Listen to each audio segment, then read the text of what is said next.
Mission Log, a Roddenberry Star Trek podcast. Episode 170.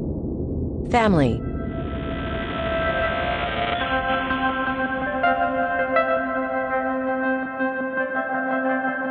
Welcome to another episode of Mission Log, a Roddenberry Star Trek podcast. I'm John Champion. And I'm Ken Ray. Each week on Mission Log, we watch an episode of Star Trek, or two, taking them or it apart for messages, morals, and meanings, and trying to figure out whether the whole thing stands the test of time. This week, family. But before we talk about family... Are we talking about my family?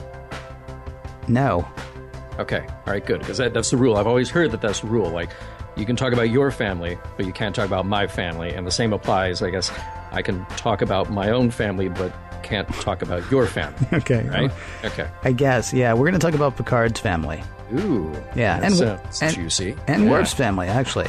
Oh, even juicier. Yeah, I know. The whole thing gets a little... Well, we'll get into it. But before we do that, if you have some family stories of your own that you'd like to share with us, Mission Log Pod is the address to find us on Facebook, Skype, and Twitter. If you'd like to leave us a voicemail, you can. Our number is 323-522-5641. That number again, 323-522-5641. Our email address is missionlog@roddenberry.com. Our show website, including discovered documents and many, many, many other things. There's a comment section there, I hear. missionlogpodcast.com. And remember, we may use your comments on an upcoming episode of Mission Log. And one of the other things that we'll talk about, a little family history. Or maybe we'll just do trivia. All right. So today's episode, Family, was written by Ronald D. Moore. And we mentioned last time in Best of Both Worlds that Ron Moore was really excited about the idea of extending this story arc beyond the 2 episodes that were originally planned. And this was one way to do it.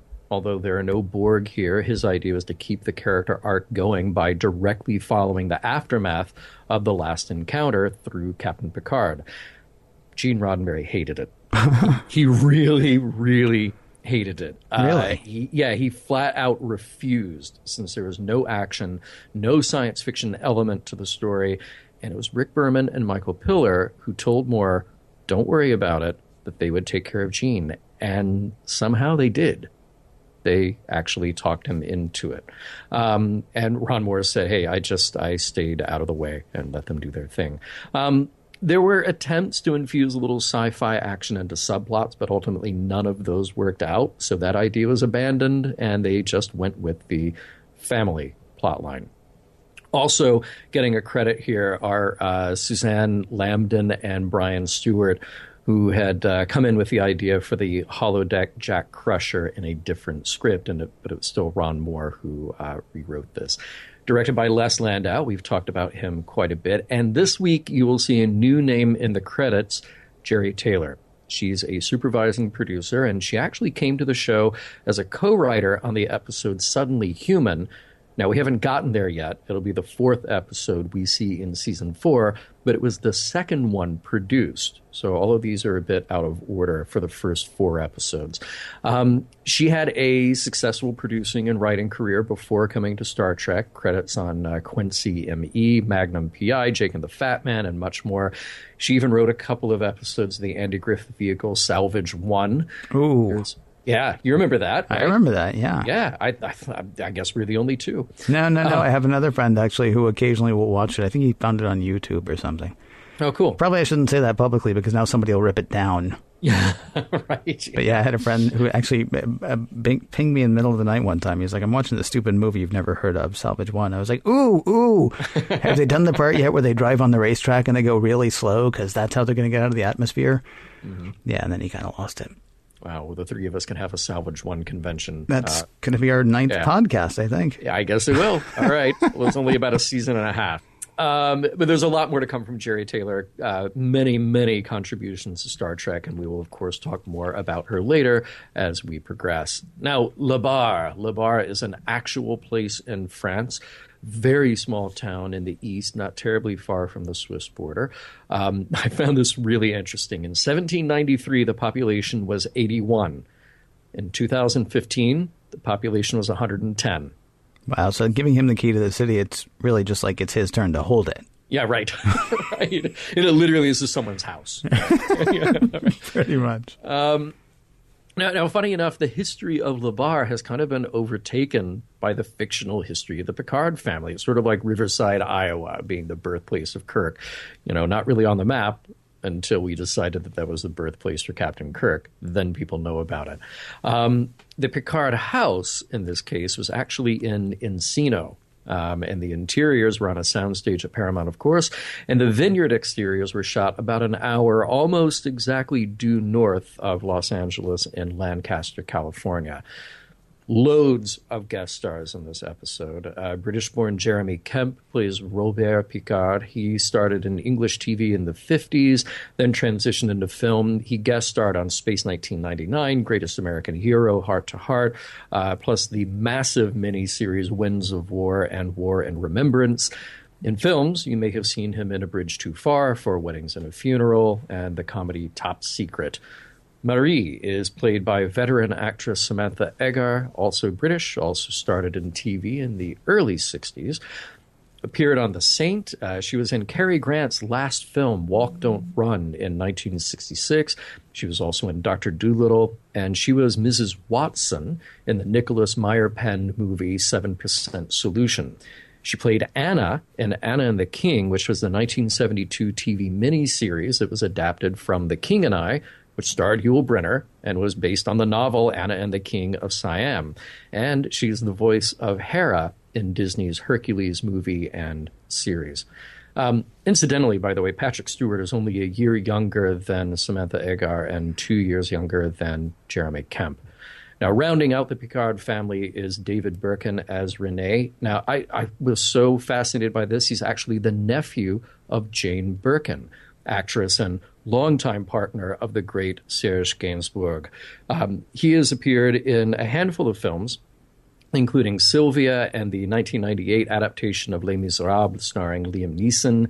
Now, David will be back again playing a Picard. I won't spoil it here, but we'll get there soon enough. And as Worf's parents, Sergei and Helena Rozhenko, Theodore Bickel and Georgia Brown, they're very often referred to together. Theodore was a well-respected actor and singer who has appeared in all kinds of productions on screen and in the theater. He was in The African Queen, The Defiant Ones, My Fair Lady. He actually originated the role of Captain Von Trapp in the stage version of The Sound of Music. Georgia Brown was a veteran stage, cabaret, and film actress as well, who appeared in The Saint. She played Mrs. Freud in The 7% Solution, and she was nominated for Tony Awards for The Threepenny Opera and Oliver. As she died at the age of 56 during an emergency surgical procedure in London, Theodore passed away in 2015 at the age of 91. And rounding out the cast, Dennis Cregan as Jean-Luc Picard's friend Louis, frequent TV guest star, and appeared in the movie Superman 4 and the remake of the Thomas Crown Affair with Pierce Brosnan. And as Jack Crusher, Doug Wirt got his start in soap operas, and he has appeared on Law & Order SVU, Stargate SG-1, and we will see him back as Jack Crusher 2 more times.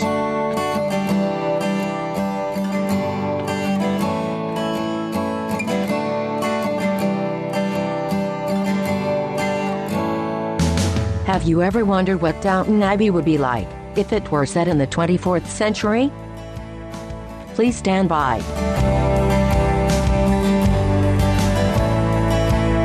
Prologue. Riker and Worf talk about Worf's family coming to see Worf. Then Counselor Troy and Captain Picard talk about Picard going to see his family. Act 1. Worf talks to O'Brien about Worf's parents. O'Brien talks to Worf about O'Brien's parents. Worf's parents talk to Worf, then talk to O'Brien about Worf. On Earth, Jean-Luc talks to his nephew and sister-in-law about his brother, Robert. Jean-Luc talks to Robert. Act 2. Troy and Dr. Crusher talk about Wes and Wes's father, Jack. Worf's parents talk to Geordi about Worf, then Worf's dad talks to Geordi about Worf privately. Robert, his wife, his son, and Jean-Luc talk about Jean-Luc's friend, Louis. Wait, well, Ken. Yeah? Is this how you're doing the whole recap? Well, there's a fight in Act 4. Otherwise, it really is just like a lot of talking, dude. Well, it shouldn't... Okay, you could do this where you actually say what that talking covers, though. So, like, mission log, Ken and John talk about what all the talking's all about? Maybe. All right, let me see if I can remember. Okay, do your best. Prologue. Still smarting from its run-in with the Borg, the Enterprise is in space talk at McKinley Station. It is here that Worf finds out that his adoptive mother and father will be coming aboard. Worf seems none too pleased. It's not right for a family to visit a Klingon while he's on duty, though Riker reminds Worf that this isn't a Klingon ship. What, is that thing where the Klingons have cast you out? Worf says no, he's told his parents about that, but seriously, no human will ever fully understand that anyway. While family prepares to come to see Worf, Captain Picard prepares to go see family. He's going to his home village for the first time in 20 years. Counselor Troi is doing that counselor thing. Interesting. What do you think it means? She's glad he's going off ship. She just thinks he should think about why he's going where he's going. Also, you're better since the Borg, but you're not fine. Have a good trip. Act 1. Worf's parents are late, a defining characteristic of his mother, according to Worf. O'Brien commiserates with Worf over his parental angst. Sergei and Helena Roshenko are just as jovial as can be once they arrive. Sergei, an old enlisted man from the Intrepid, is very excited to be on board. He has all of the specs and diagrams at home, and he'll talk to anybody about that. A lot. Helena, on the other hand, is more aware of how much is too much to say and what might embarrass her son. On the planet, Picard is set upon by a highwayman. Except it's not a highwayman. It's Jean-Luc's nephew, René. Jean-Luc's brother, Robert, still has this hard, unforgiving attitude toward Jean-Luc that he's apparently had forever. A fact we learned through René telling Jean-Luc that he doesn't seem like an arrogant son of a... Picard also meets his sister-in-law, Marie, for the first time. She welcomes him home, and she means it. This is his home. It always will be. For Picard, it is as if nothing here has changed. Robert is out tending the vines. The meeting between the brothers is not warm. Far from it. Jean-Luc says it's good to see Robert, who tells Jean-Luc, "Dinner's at 8. You know where everything is. I have work to do." Act 2. Counselor Troi and Dr. Crusher are having a drink in Crusher's quarters. At a guess, I'd say Crusher's having a Cape Codder and Troy's enjoying a nice glass of Tranya. A knock on the door and a suitcase has been delivered to the good doctor. It's got Jack Crusher's name on it. Odds and ends that Beverly put in storage a long time ago when Jack, her husband and Wesley's father, died. Among the items, a recording Jack made for Wesley, right after Wes was born. He'd meant to make them for Wes as the boy grew up, though he only got around to making the one, and then, of course... So, there's just one recording. Troi says Wes has a lot of questions about his father, and that the recording might help answer some of those, though Beverly wonders if it'll do more harm than good. Meanwhile, the Roshenkos are getting a tour of engineering and entertaining Geordi with stories about Worf when he was a boy.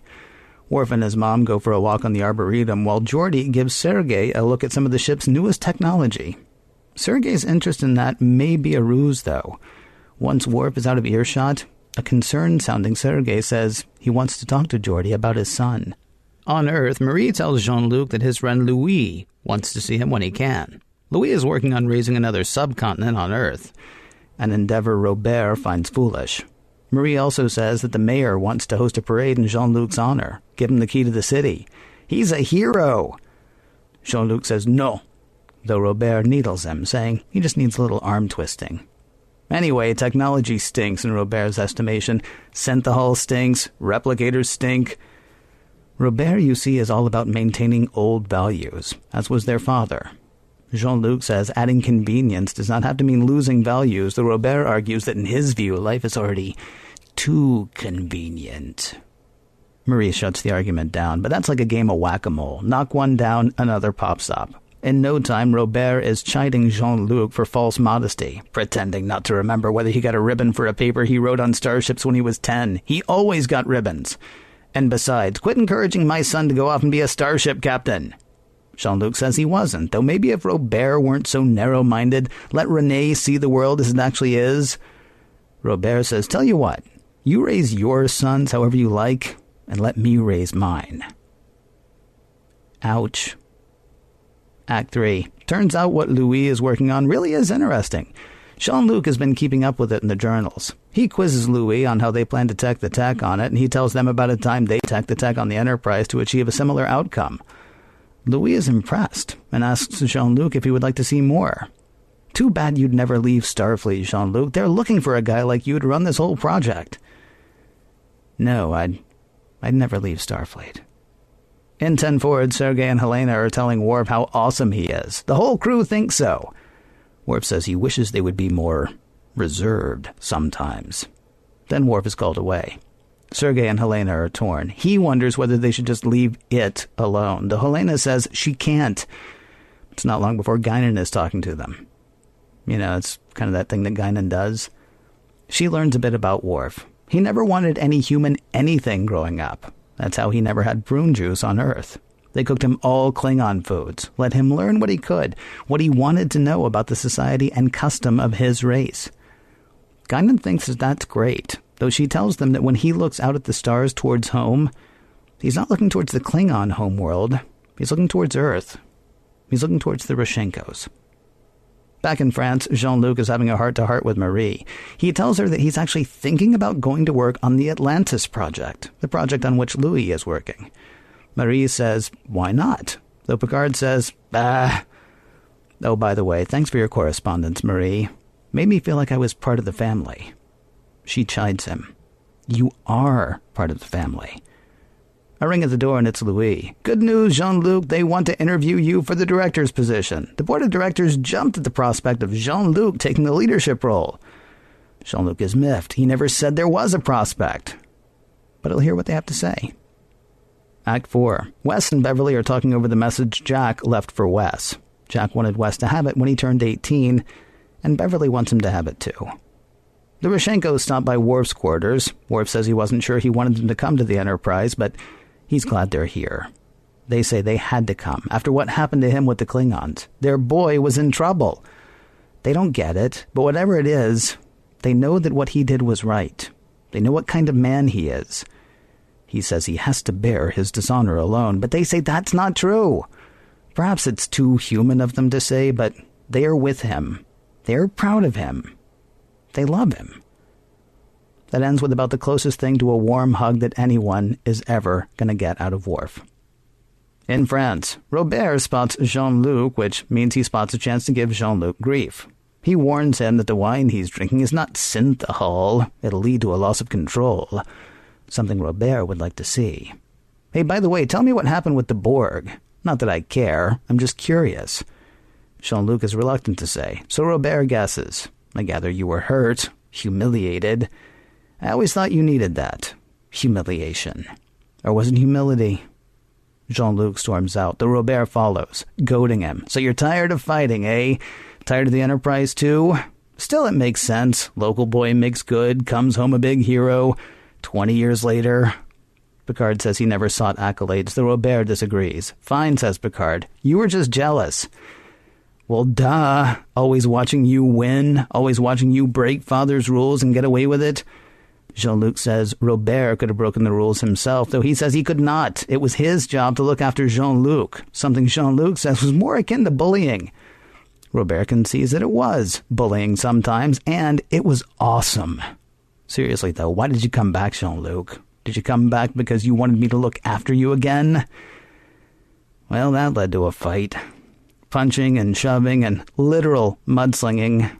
That ends with the two men laughing. Then Jean-Luc crying over the loss of control imposed on him by the Borg, over the terrible things that they made him do, the people that they made him kill, and his powerlessness to stop it. Robert says there's something that Jean-Luc has to do. Live with it. This is going to be with him a long time, and he has to learn to live with it. The question is, will he live with it below the sea with Louis, or above the clouds with the Enterprise? Picard says maybe Robert was right. Maybe he did come back so Robert could help him. Robert seems fine with that, though he says he still doesn't like his younger brother. Act 5. Robert and Jean-Luc are drunk. Marie sees that they've been fighting, which they very unconvincingly deny. Jean-Luc tells Marie that he's decided not to take the job with Louis. It's time he get back to the Enterprise. That's where he belongs. Though, should he forget that again, he knows where he can go to be reminded. On the Enterprise, Wes is ready to hear the words of his long-dead dad. Jack tells Wes that he has no idea how to be a father. He apologizes to the 10-week-old Wesley for all the mistakes he's bound to make as Wes grows up. He also hopes Wes won't hold it against him, his being away so much. That's just part of being Starfleet. Jack talks about the inexplicable bond that exists between them, tells his son that he loves him, and the recording ends. On Earth, pleasant goodbyes are said between Jean-Luc, Marie, and Renee. Renee says one day he'll be leaving for his own starship, though Jean-Luc says he may decide to do something different one day. Robert gives Jean-Luc a particularly fine bottle of wine from the family vineyards, with 2 requests. Don't drink it all at once, and if possible, try not to drink it alone. The 2 men hug, and Jean-Luc heads away. Later that night, Marie and Robert are finishing a nice dinner. Renee is outside, staring at the stars, dreaming. Marie says it's probably dreams about starships and adventures. She worries that it's getting late, though Robert says, let him dream. The end. Oui, bon, très bon. Merci beaucoup, monsieur. De rien. And look how much action you fit into that story. Oh, there was so little action in this story. It's okay.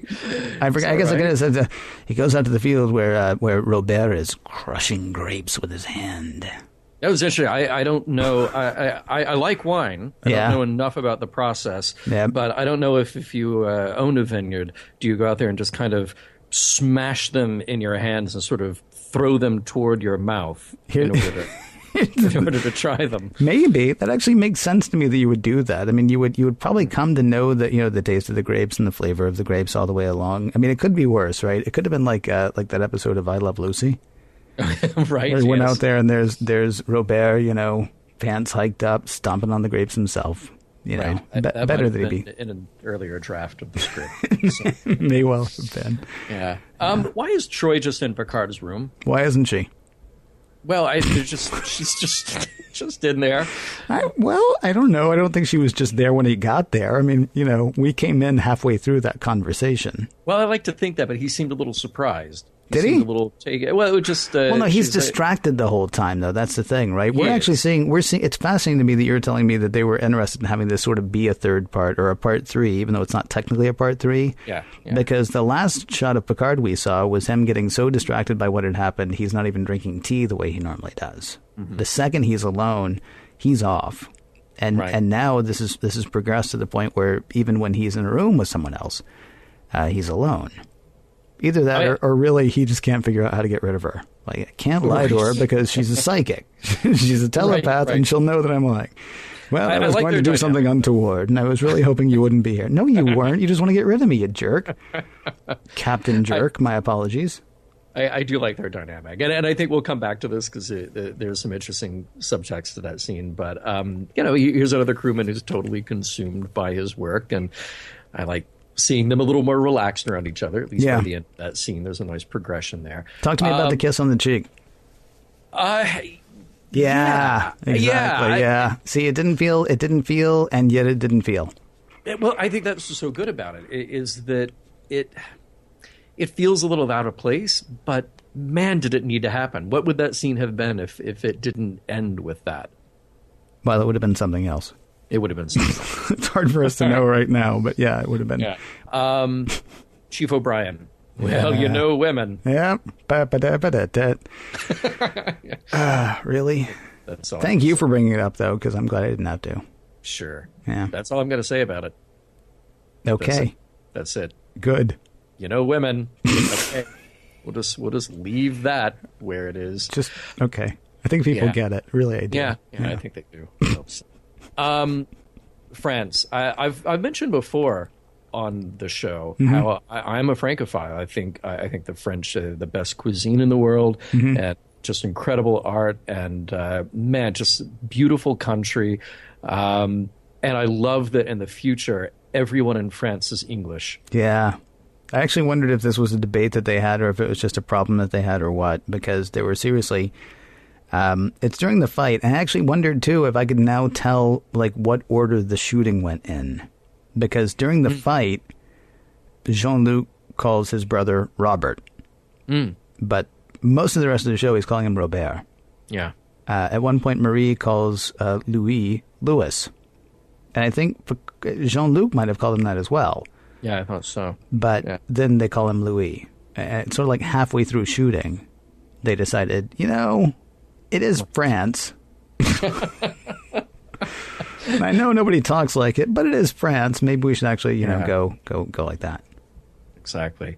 I thought it was an interesting choice to have Renee so young with much older parents. And I don't know if there's really a point to it. I don't know if there's really a thing, but it makes a unique family portrait, just sort of something slightly non-traditional for this family. Well, I wonder if that has to do with, though, people living longer and people sort of having... Although you would think that Robert, honestly, would have like a 20-something or a 30-something-year-old kid at this point. Because he's been so traditional all the way through. You'd think he would have, like, immediately, or almost immediately. Right. Maybe there is. Maybe there's another one that we don't know about. Well, you really? Because I think he's the number one son. Sorry. That's come back in a few years. Yeah. No, but I was thinking about that. Someone mentioned, one of our listeners mentioned a while back that Patrick Stewart, I think when they started filming, was 46, 47, something like that. Okay. But likely Picard, and I think they've mentioned it, or maybe we've seen it in like a readout somewhere, is older than Patrick Stewart was. But this is the future, so people who are older probably look younger than people of that same age now. So right. I'm okay with that. Now, interesting that Robert actually looks much older than Jean-Luc. And that could just be, well, two actors who look different. Look similar enough, you kind of believe it, that they're brothers. Yeah. But I almost thought for a moment, it was interesting to me, and that's why I put it in trivia, that there's only about a 2-year difference between the two actors. But to me, it looked like about a 5 to 10 year age gap between the characters. We never actually hear what the age gap is on the show, do we? No, we just know that Robert is older. You got to figure that Robert's not that much older, though, because, I mean, if he were like 8 years older, let's say, like what's the psychological thing? Psychologically speaking, siblings that are born 10 years apart are only children as far as the way they're raised, as far as the way they grow up. So I wouldn't think, I heard that a million years ago, and the only reason I remember it is because I have a brother who's 10 years younger than I am. And that always sort of resonated with me. I was like, okay, well, I have a brother, but he's so much younger than me that apparently psychologists decided a long time ago that no, I don't. So, at least psychologically. So, my assumption, though, is that you're not talking about that much of a difference between them, because if Robert were like 8, 9, 10 years older than Picard, then whatever Picard does wouldn't really matter, because that would be 10 years ago as far as he's concerned. My assumption is, I mean, it's almost like, Robert is like a senior in high school, and Picard's like the freshman or the sophomore. So he's like watching all this stuff happen, and it's all still pretty, current for him as it's happening. Right. Yeah, that's they had to have been close enough, or else you think so? Robert would, Robert would just simply not care about Jean-Luc's performance in school. Yeah, Yeah, the thing is, though, Robert at the same time is like a man of the earth kind of. Out in the fields every day, doing the hard labor, doing the manual labor. I mean, so that'll age you a bit more, too, than yeah, sure. Sitting pretty, in front of the horseshoe. Right. We had that scene with Deanna and Beverly. Beverly mentions that Wesley has finally come to terms with his father's death. And I point that out because it was Ron Moore's original script for The Bonding, to which Gene objected because he thought that in the future people would just kind of get over death. That it's a sort of, we accept it as a fact of life, so it's unrealistic to have this little kid mourning the way that he is mourning. And we haven't really had a lot. We've had a few choice scenes that we've pointed out with Wesley really dealing with the idea of his father's death. Weren't they in The Bonding? Yeah, pretty much. Pretty much limited to that. I think they actually were, yeah. Now, there was actually something, and it's interesting. I thought about that episode when so Jack Crusher's plan was to make these recordings for Wes, right, all the way through. In The Bonding, we have Wes saying that he remembers Picard coming to tell him the news of Jack's death, the same way that Picard is now going to have to go and tell young Jeremy Astor the news of Marla's death. So Jack Crusher, from the time that Wesley was 10 weeks to the time he was about 8, which is about how old Jeremy was, right? I just never had a chance to make another recording. Yeah. Okay. Yeah. Because that was a little bit of I couldn't tell if that was a continuity error or if we're just going to let it go, because Beverly says, well, he's going to make these recordings, and of course, he was never able to. I'm thinking, really? Because he had like 7.5 more years. Well, he was very busy. He was very busy. I understand that, but you could find time. It's like that thing, that we're all going to say, I'm going to write a chapter a week. Well, no, you're not. You're going to write a chapter, and then you're going to put it down, and 7.5 years later. Yeah, exactly. Yeah, that's okay. So I think we'll come back to this as a theme, but it was nice to see the old ways, I put that in finger quotes, being preserved. And I like that we're back on Earth, since we are kind of limited on Star Trek to just what Starfleet is doing at any given time. Mm-hmm. And I don't really think that technology versus humanity is a real theme of this episode, but it's a nice place to draw a line between Robert and Jean-Luc. We may hit on that again, but I sort of wanted to get it out of the way here, because I don't think it's one of the major hit-you-over-the-head themes that we'll talk about later in the show. I'll tell you, the only way that it might end up being a major theme is if we go ahead and fold back in the last 2 episodes. Oh, sure. Yeah, sure. Which honestly, I was not even thinking about that in terms of this episode, but it's only through this conversation that you and I have had so far today.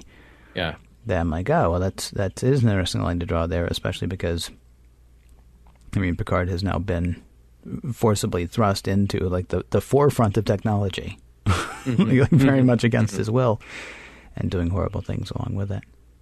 Yeah. Well, I at least had kind of a bit of a conversation online with somebody about this, who felt like we had left that out of Best of Both Worlds. And I was thinking, well, Best of Both Worlds has its own themes, but that's not necessarily the statement piece of Best of Both Worlds. But it's interesting that it comes back in that way. Of all the things you could have chosen to drive a wedge between Robert and Jean-Luc, you really could have picked anything. Because the point is not what they're arguing over. The point is that they argue. Yeah. So, but yeah, it is certainly seeing what Jean-Luc has been through, then why not put that much more fine of a point on it by having it be related to technology.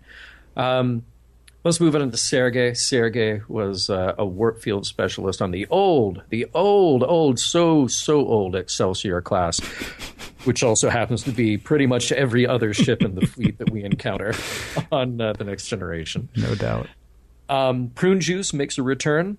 Not the actual juice, but the discussion of prune juice. It's a charming moment, and it was charming that we got to see how Worf's mind works first time around with Guinan, and it's charming again that his parents now see a little chink in his armor through her. I really like that a lot.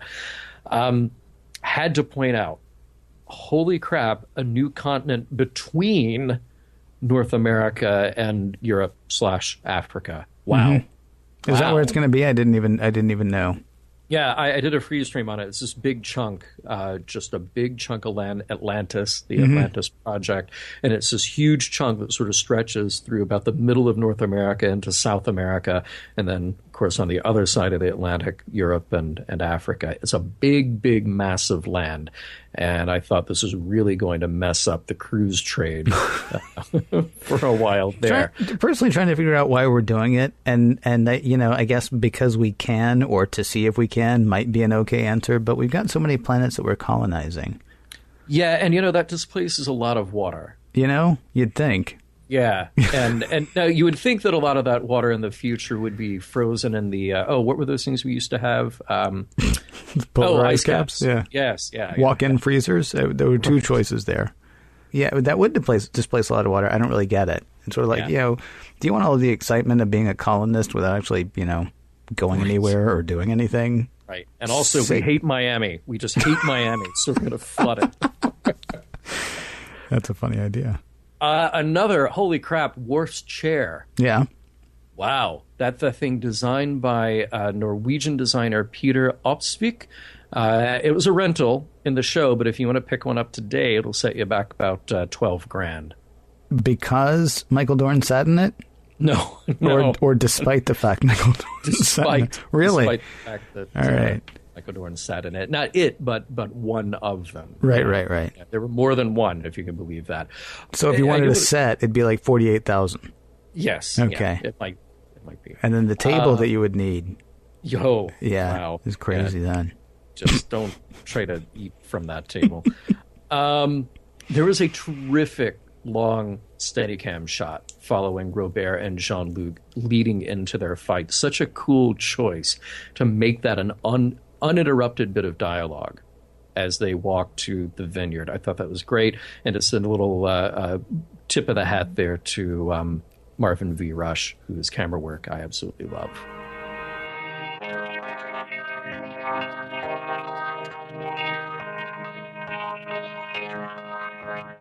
In honor of Louis, I am working on a song about New Atlantis. Featured will be the 12. The Vintner, the Terraformer, the Doctor, the Dead Guy, the Klingon, the Starship Captain, and the other so-called gods of our legends. Hail Atlantis. I mentioned before that I feel like this is an episode where there are themes and there are ideas here that don't necessarily lend themselves to be a big overall statement. Mm-hmm. But the themes are so interesting and they're so rich. Who was it that said it's always something with parents, isn't it? It was O'Brien. It was our old friend who gets a full name, Miles Edward Women O'Brien. Right. It was a stroke of genius to introduce who Worf's parents are. Because we know that he was not raised by Klingons, so who out of all the choices in the universe could raise him? But these funny, outgoing, almost a little bit of stereotype going on in there. You kind of, I don't know, push or pull that one way or the other. But it takes the edge off the idea of this sort of monolithic, monoculture, non-diverse sense of who we think the Klingons are. And it really helps us solidify our understanding of Worf. It's so great. And his embarrassment at his family, his constant struggle for identity. We've described him as trying to be more Klingon than Klingon. And then realizing there is a connection to the people who are his adopted family was really lovely to see. Mm-hmm. He sees himself one way. They see him as another way. And throughout this whole thing and this whole time that we've known him over 3 seasons now into 4, he's carving out just these little pieces of who he is. Here's this adult who just really doesn't quite know who he is. I thought about this idea that you and I both grew up in the South. Yes. You in Tennessee, me in Alabama. Neither of us has an accent. Yep. Well, a Southern accent anyway. Right. And we both moved far away. Yes. From the South. Let's see. I moved to New York first, and Chicago, then L.A. You moved to San Francisco. Oh, no, I moved to Boston, and then Boston. San Francisco, and then short stint in Oklahoma, and then San Francisco, and now Buffalo. Now, when you go back home, and I'll call Tennessee home, just as I call Alabama home, mm-hmm. Do you feel at home? For me, it's about people, and it's about what people are around. One of my oldest friends is still in Nashville. Actually, 2 of my oldest friends are still in Nashville now that I think about it. And then, of course, my family's there. A lot of it, not all of it. The weird thing is Nashville, honestly, has changed so much. Nashville has had a real boom over the past few years. Like I tell mm-hmm. stories now about... We used to go downtown in the middle of the night because there was no one there. A friend of mine who is now a singer, an established singer, had 4 or 5 albums. He's like a singer. He's well respected, but he's not, he's not famous.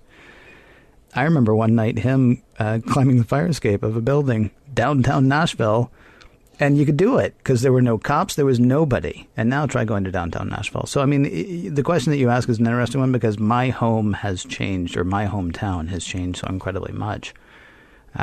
We got a football team that we didn't have when I left, and we have a hockey team that we didn't have when I left. And yet, that's my hockey team because that's my hometown. Do you find that and here's the word assimilation, mm-hmm. do you find that your assimilation of your cultural background mm-hmm. has changed in any way over the years to who you are? And I'll give you an example. Like, I moved to New York when I was 18. When I was finished with high school, I was like, cool, I'm moving to New York. Seriously? Yeah. I never knew that. Yeah. Wow, dude. I specifically chose a school in New York because I loved New York City. Right. We had visited there a lot when I was a kid, so I really felt comfortable there. And I never moved back home. I visited back home many times, but I never moved back home. But you go a few years out, and I think to this day, I'm still incredibly proud of my pieces of, anyway, my Southern background, my Southern heritage. I love to talk about barbecue. I love to talk about, these things that are just little like cultural touch points of what it is to grow up in the South. And this is all a very long way of saying, like, I kind of get Worf. I didn't have this kind of weird embarrassment that he does, but there's a thing about coming back to terms, coming back to grips with who you are. Mm-hmm. And what turned you into the person that you are. And I thought what was lovely there on an emotional level is that there's this lesson about understanding and compassion, transcending protocol, or in his case, transcending species. Mm-hmm. So they're totally different. His parents love him. And they don't care what the rules of discommendation say, or they don't even care that Worf may think he's alone. That isolation is totally self-imposed. Yeah, but I'm sorry, I jumped ahead and I threw out that story and I kind of posed it to you as a question just because it was a thought that I had about his carving out a cultural identity for himself, and that's how I related to it. Interesting. I yes. Fair enough. Well, this show is not about me and you and our Southern heritages. So, part of me is tempted to go ahead and explore. Well, part of me is tempted to go ahead and explore that a bit more, and then I realized that's not really what this show's about. So, yeah, interesting. So, see me at a convention sometime, and we'll talk all about it. Yeah, we'll talk about your, Georgia mint juleps. So, but let's talk about Picard, because it's and specifically Jean-Luc Picard. We have to kind of make a distinction in this episode between Robert. Cannot tell you how many times going through the recap I had to stop and go back and rewrite it, because I had written Picard and I was like, okay, which one of the four? Yeah, right. Yeah. Right. So Jean-Luc Picard has been abused. Mm-hmm. He has been violated at the hands of the Borg. God, I love him looking in Deanna's face and raising his hands and saying, I'm better. Raising his hand, and it's really because again, there's the actor playing every nuance of the scene, every bit of it. Well, it's also fascinating too that he does that before Deanna. And it's like he's going through the motions of it, and it doesn't look weak when he does it, but it doesn't look like victorious or proud or anything like that. And yet, that's one of the images that Robert throws at him later. Mm-hmm. Like, always winning the ribbons, always doing this, arms raised in victory. And he's had that, sort of weak, yay, look at me, just earlier in the show. I don't know if that was an intentional bit of nuance or just an accidental one, but it's a great one. I'm surprised that Deanna would, we mentioned the scene earlier, but she's questioning his decision to go back home. She's like backing him into this corner.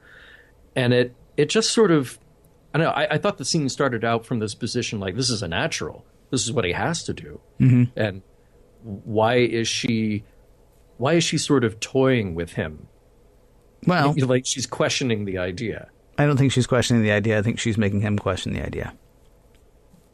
She's basically telling him, look, good, go home. That's great. I think it's fantastic you're getting off the ship. I think it's fantastic you're going someplace. Do me a favor and know why you're doing it. That's all she's saying. And that's not, what's the almost hackneyed the unexamined life is not worth living. Right. She's, yes, it is natural for him to go home. I don't think she would argue that it wasn't, but I think she would want him to know why he was doing it exactly. Which, becomes a large part of what happens with him, right, while he's there. He goes home and he feels like, nothing here has changed. I half expect to see myself come running out of there as a little boy. He then talks to one of his childhood friends, and one of his childhood friends has this wonderful thing that he could do where he could go down to the bottom of the ocean and he could work on this thing, and it would be fantastic. It would be absolutely interesting. It would be absolutely fantastic, and it would be easy. And that's what Robert is arguing with him about, too. He's like, so you come back here and everything's cake, right? Mm-hmm. And yeah, it would have been an easy thing for him to do, and he, genuinely considered it. And I think what Deanna was saying to him is not, don't go home, or, this is ludicrous. I think she was just saying, just, be sure you know why you're doing what you're doing as you go. Mm. And that doesn't seem like bad advice to me. I thought that would be the conversation to have afterward. Like, he's made the decision to go. Mm-hmm. She probably already knows why he's going, and he, in a small part, has to know why he's going. Great, have the conversation afterward. What did you learn? He may have no clue why he's going, though. Yeah, well, fair enough. I don't know. I mean, it didn't strike me as odd that, I mean, she is a counselor, for crying out loud. I mean, if Riker had been like, why are you going home? Like, speaking of which, by the way, I'm sorry.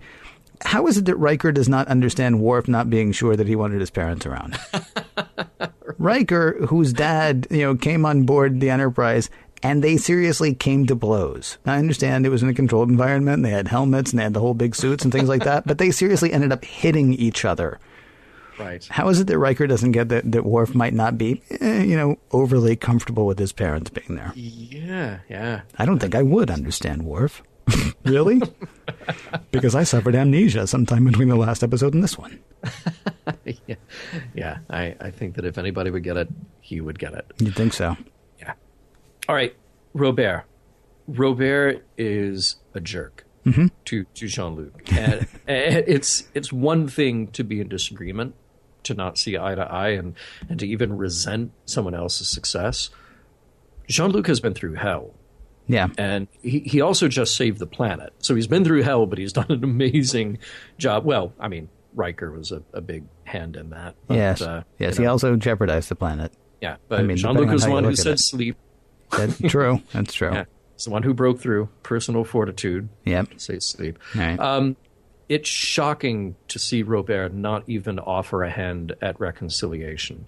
It's Jean-Luc who walks up in that first scene and says, "It's good to see you." Yeah. And Robert has not even turned around. Right. He's also the worst kind of bully. He's the kind who is obnoxious and hateful and then jumps on his victim for not getting the joke or not getting the point of the bullying, which is really just difficult to watch, I don't know that scene of those two fighting in the vineyard is realistic. There's a kind of over-dramatization there that doesn't always work. But the character work behind it is so great, is so strong. We needed to see Jean-Luc Picard break down like that. And it resonates at the end when we see him smile about Worf's parents. That's such a great moment to end that episode, because I don't think a previous incarnation of Captain Picard would have necessarily smiled. He would have been like, "Hey, get back to work. I'm going to my ready room. See you later." But Robert was the good son, in his words, while Picard broke the rules. But it seems like not being a bully would be a pretty good rule to follow if you're being the good son who follows the rules. So is his greatest flaw his jealousy? And if it is, then how in the world could Marie put up with him? That just, it seems like this horrible personality trait would come out in other ways. But by all accounts, he seems to have a pretty functional family life. Marie's great. Renee's a pretty well-adjusted kid. So, so that whole dynamic, that whole relationship, I think is something that it rests so nicely on the actors who are performing it, because what we're really into as the viewer is the tension and the drama of it. I guess if we analyze it too hard, which, is what we do on Mission Log, things under an incredible amount of scrutiny. Yeah. There's something where you just go, wow, this guy cannot exist, but maybe he can, maybe he can, and maybe this is a way that there are some families that they actually relate to each other this way. I don't know. It made me want to see more of their time together. The 45 minutes seems like very short, especially when you have other storylines you have to follow. Yeah. Well, I mean, there's something weird about, and this again, I mean, tying it into a trilogy rather than this being what follows the amazing, two-parter. There's zero room for change here in more ways than one, and it seems to mostly be born of Robert. There's Robert's love of the old ways, but there's also no way that Jean-Luc is coming home, because Jean-Luc is captain of a starship. That's who Jean-Luc Picard is. As far as Jean-Luc is concerned, except Jean-Luc is willing to consider whether or not he is actually captain of a starship. And whether he's considering that because he's just afraid or because he's scared. I mean, Robert is a jerk. Robert is a bully, but you almost get the sense that Picard is who Picard is because Robert expects Picard to be who Picard is. Jean-Luc, excuse me. I know I'm saying Picard, and they're both Picards. I mean, again, there's no way that Jean-Luc is coming home, and because that is not what's good for Jean-Luc. And it's Robert who knows that, and it's Robert who's going to make him see that. And it's kind of a weird thing, and it's especially a weird sort of duality with the whole thing that happened with Riker last week. Riker is always going to be the captain of a starship. He knows this. He knows he's always going to be captain of a starship, and suddenly he's finding out, well, no, I'm not. But I'm okay with that because I'm okay with where I am. And so now Picard comes to this place where he's like, is that really what I want to be? Is that really what I need to be? And maybe he's just having a knee-jerk reaction, and maybe this goes back to what Troy had said about, okay, cool, you're going home, just, try to figure out why. And, I guess your two options at that point are because I want to find myself, because I want to recharge my batteries. There's actually three options: because I want to find myself, because I want to recharge my batteries, or because I want to stay home. He's got to think about why he's doing it as he's going. Otherwise, yeah, he could have just as easily slid back into, whatever that was. And who knows, maybe then he lives the next 20 or 30 years at, Maison du Picard, being bullied by Robert. I don't know. Or, coming home from the Atlantis project on the weekends to be bullied by Robert. And what I can't decide is, okay, so there seems to me there's room for lots of tragedy here. Mm-hmm. But as wonderful as all these character moments are they cardboard? You're asking if Robert can exist in real life. Is Robert just like a stand-in for a bad guy? Or a good guy, or whichever. I mean, he's obviously got love for Picard because of what he does with the wine at the end. Don't drink it all at once, and if possible, don't drink it alone. He cares about his brother. He doesn't like him. But he does care about him, or does he just care about what he thinks his brother should be, or what he always thought his brother was going to be? It's always something with family, huh, John? It's interesting that you said that about Robert making Picard, making Jean-Luc who he is. Mm-hmm. I agree with that, definitely. I thought about the movie Whiplash. Which, I haven't seen it. No, I haven't seen it. I know what you're talking about. Maybe the premise. J.K. Simmons is this band teacher who just utterly abuses his students to make them great. Right. And the flip side of that is that, you also suck the joy out of performing, right? And then you're left with this question as well. If there isn't somebody there to push someone else to be great, can they ever find that greatness on their own? I don't think that takes away from the abusive nature. Robert is a jerk and he is a bully.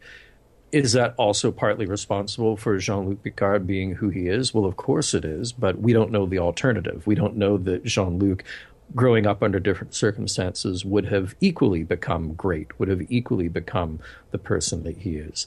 So it's really tough to say, but you can't ask somebody, well, how is your life different from somebody else's life? Well, I haven't lived out of the life, so I don't really know. Yeah, that's the tough thing about it. But I think under any objective look at it, Robert is he's a bit out of hand. I think Marie should have a good talk with him after Jean-Luc is gone. I'm getting my replicator. Right. Get her a replicator. Oh, you mean talk about how she treats Jean-Luc. I'm sorry. I thought you just... Yes. Yeah. Well, no, she should also get a replicator. She absolutely should get a replicator. All right, well, let's talk about that. An eye to the future, an eye to the past. Yeah. There should be room for both in this life. Like I said before, I don't think that Star Trek is really making a statement in this episode about technology or, versus the old ways. But it's a great way to illustrate the differences between these two characters. It isn't the reason that they fight. The reason they don't see eye to eye is that Jean-Luc is an overachiever who left his big brother in the dust. Mm-hmm. They can both they both do enjoy certain conveniences, and they both enjoy certain hardships.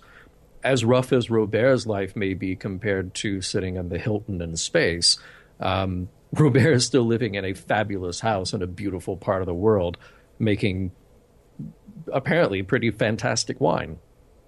that's still a pretty good life. Yeah. You know? I don't think it's fair to say that Jean-Luc is an overachiever who left his big brother in the dust. His big brother chose to sit in the dust. Well, he doesn't think he chose to. He says it was his job. It was his job to look after Jean-Luc. But that was actually their father's job. Yeah. I mean, he decided on some role for himself. And what's difficult is you're talking about when they're children. I mean, let's go back again. Let's assume there's only like a 2-year difference between them, or a 3-year difference. You can't really, say to a 4-year-old, okay, how are you going to be for the rest of your life? Because how you deal with your brother right now is kind of who you're going to be from now on. At the same time, I mean, he became an adult at some point and could have said, you know what, nuts to this. Let him take care of the vineyards if you want to. I'm going to go off into space. I mean, it's a different... sorry, forgive me. When you said that he left his brother in the dust, his brother stayed there. And then when you say if he hadn't had, Robert to push him, I mean... It becomes a question then, I mean, what does it mean to be happy? Does Picard have to be a starship captain to be happy, or is that the path that his happiness took at this point? Could he have stayed there and run the vineyard and been just as happy if he hadn't had this older brother, constantly bullying him into doing something else?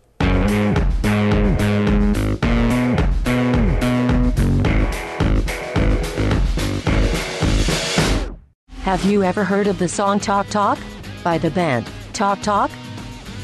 I have no idea why that is in my memory circuits right now.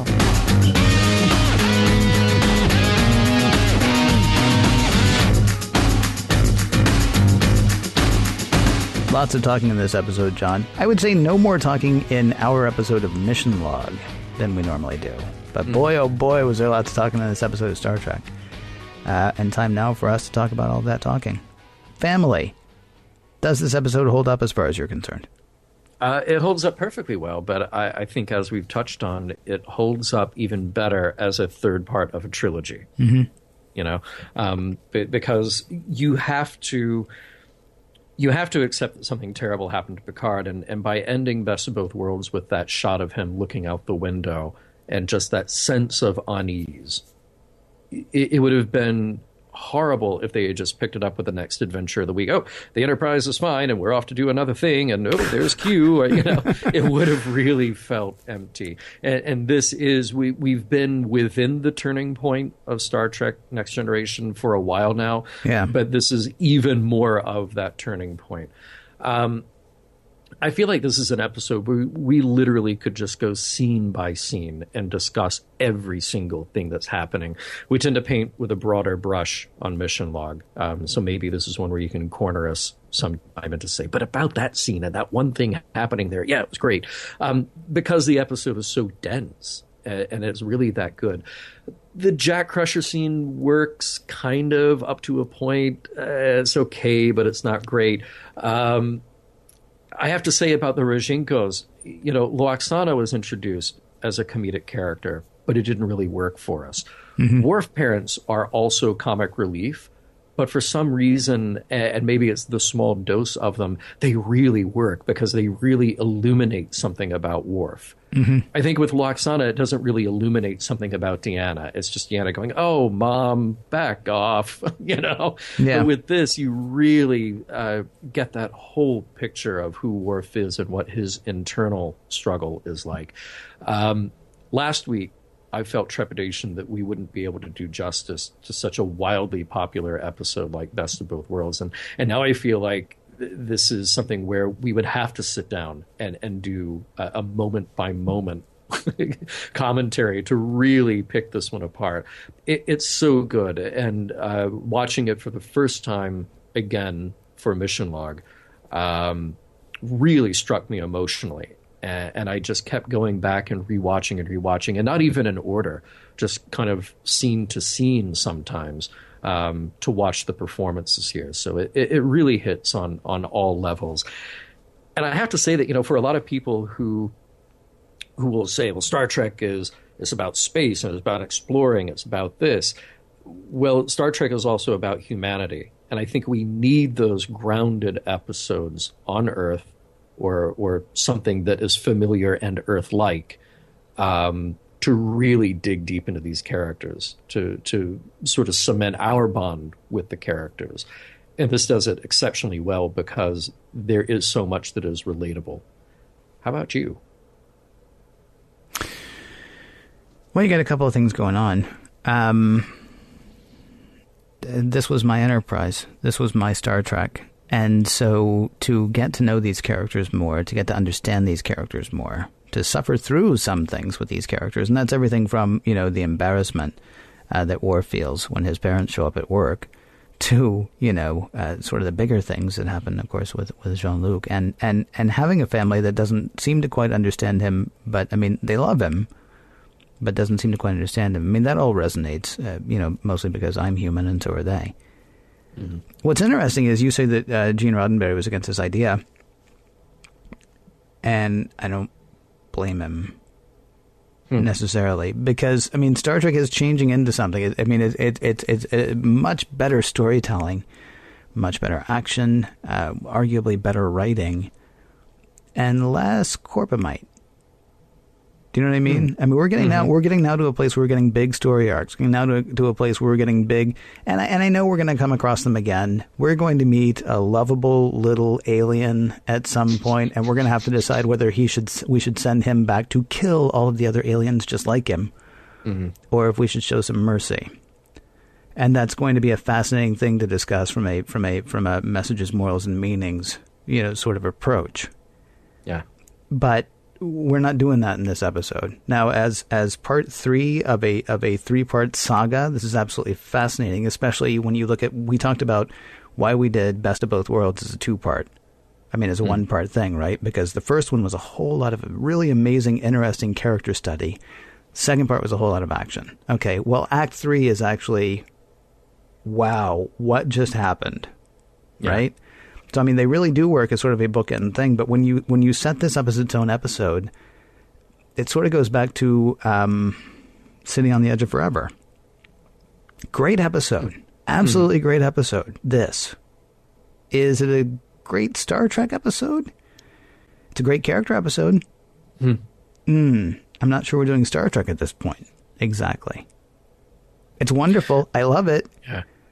I get why Gene Roddenberry might have been like, what are you guys doing? You're turning it into a soap opera, for crying out loud. Because guess what? It's kind of a soap opera.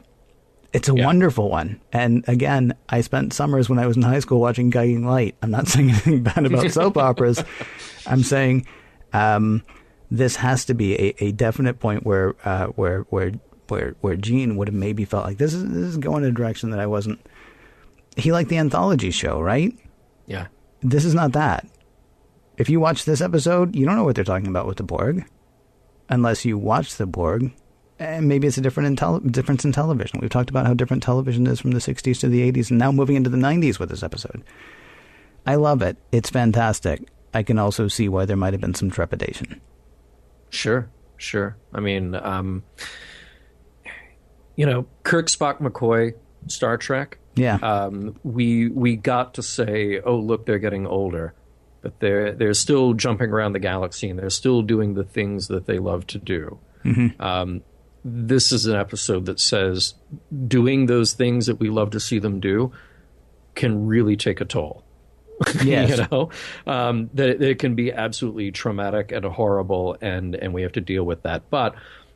And we've talked repeatedly about the fact that we only got that with the original series once we got to the movies. And even then, we didn't really get it in the movies. We got it in 2, 3, and 4. But then all of a sudden, we're rebooting in Star Trek 5. We do get some interesting character stuff still in Star Trek 5, because that's when we find out that McCoy killed his dad. Not like, not like an Oedipus kind of thing. More like, I had to kill him to save him. But then, I could have saved him anyway. And it's tragedy and it's terrible. Right. But we kind of restarted again there, and yes, this is a very different thing. Yeah. But I think maybe it serves to expand the definition of Star Trek. Because if Star Trek is the anthology show in which a spaceship goes to other planets and does something, and we talk about the moral, okay, then that's one thing. But as Star Trek got bigger and bigger and the scope got broader and broader, partly because of those movies like 2, 3, and 4 that expanded who the characters were, what they were capable of, and what they were feeling, then this is Star Trek, the bigger tent the bigger umbrella under which all these shows and character ideas fit. Because this is a Star Trek that says, okay, now we're really saying something else about the human condition. And maybe in this case it is specified to this one particular character, but we are saying something about family. Of course, that's why this episode is called Family. But we are saying something about what it means to be a person with a family. And in this case, a lot of dysfunctional families. You know, Worf's family isn't dysfunctional in the way that they argue with each other, but Worf has this imposed distance with his family, and bless them, they keep reaching out to him, and they keep trying, and they keep being there to support him. It's great to see. And Wesley's family isn't dysfunctional because there is a problem there, but he grew up with this loss, with this hole in his family, and we've seen pieces of him dealing with that. I wish that the episode hadn't just sort of ended with the reaching out for the hologram that isn't there. Yeah. Because it's more interesting than to know what Wesley was impacted by seeing that than to just see the message. You know? So, yeah, I think so. I get where you're coming from, and I kind of do agree with you that we have to ask ourselves if it's great Star Trek. It is a great soap opera. It is a great character piece. Yeah. It's critical too. And I don't want to sound like I'm bashing it. It's just something that I was questioning about the episode. It's a wonderful episode. It is I mean, again, going back to City on the Edge of Forever, that is a wonderful episode. Yeah. It's a fantastic episode. Well, it's a fantastic episode. Is it a fantastic episode of Star Trek? Is it a Star Trek story? Yeah, that's maybe it sounds nitpicky. It's just, I get when you tell me that Gene Roddenberry was against this idea, and then we go back to talk about all the things that sort of like he didn't seem to like about some of the stuff that had happened in Next Gen. Yeah. Or what happened in Star Trek 6, for that matter. I mean, right. I can feel that difference in this episode, and I love it, and I also understand why it would have been sort of scary. So you sort of seeped a little bit into messages there. Talk to me about messages. I did. Well, yeah, I mean, not to try to be funny or glib about it, but no matter how horrible they are, they're still family. Yeah. You know? Oh, I'll be horribly glib about it. There are two ways to take what Picard says at the end. He's like, I belong up in the stars, and if I ever forget that again, I know where to go. And you know, either that is because Robert pushes me to be the best person I can be, or the horribly glib is because when I'm here, where I want to be most is off this planet. So it's interesting. Yeah. It's interesting. Not myself, but I know people who kind of say, you know, when I go back home, that's when I realize that I belong someplace else. You know? I hear what you are saying. Okay. Okay. There might be another message. Okay. Don't be a jealous bastard of others' success or of others' choices. Right. You know, Robert's got a real problem. He really does. And if these were not fictional characters, I'd feel truly horrible for Renee and Marie. I would say to them, look, you may need to rethink your living situation. Yeah, maybe, except you got the whole thing. I mean, Robert has decided what's right for Jean-Luc, and Robert knows how he is with Jean-Luc, but he may have also decided how he was going to not be, you know, the same sort of horrible father that his father was, if his father was horrible, or maybe his father was fantastic. I mean, we actually don't know much about... We do know that Robert seems to sort of be modeling himself on his idea of what his father was, maybe in the same way that Worf models himself of his idea of what Klingons are. I mean, Picard says that, or Jean-Luc says that he remembers some of the arguments that Robert is having with Marie as being arguments that were happening between his mother and father. So maybe Robert saw that and thought, not going to be that way with my kid. I'll keep being that way to my brother. But I'm not going to be, so, but you're right. I'm way arguing that as if this guy actually exists. My bad. I do love the idea, though, that, you know, one eye to the past, one eye to the future, and there being room for both in this life. That it's nice, you know. Again, I don't think we were making a statement about it, and Star Trek comes out in favor of this, but just as sort of a nice thing to sort of keep in the back of your head. I think that that works here as well. So I agree. I'd say those messages hold up. All right. Well, here's another good thing to keep in the back of your head. Mission Log is produced by Roddenberry Entertainment. Executive producer Rod Roddenberry. Please, please, please find out more at roddenberry.com. I sounded a little desperate there, didn't I? It's okay. There's desperation every now and then. I'll tell you what. Find out more there if you want to or don't. roddenberry.com. For more exciting Star Trek podcasts, be sure to visit Trek FM. That is trek.fm. And for the latest in Star Trek news and discussion, be sure to visit trekmovie.com. Next week, Brothers.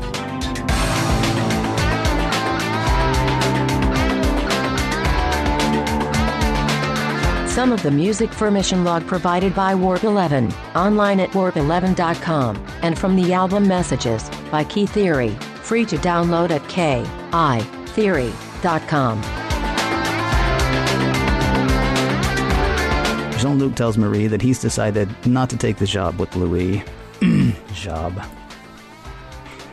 It's very French. It's very French. Pas de travail avec lui. And transmission.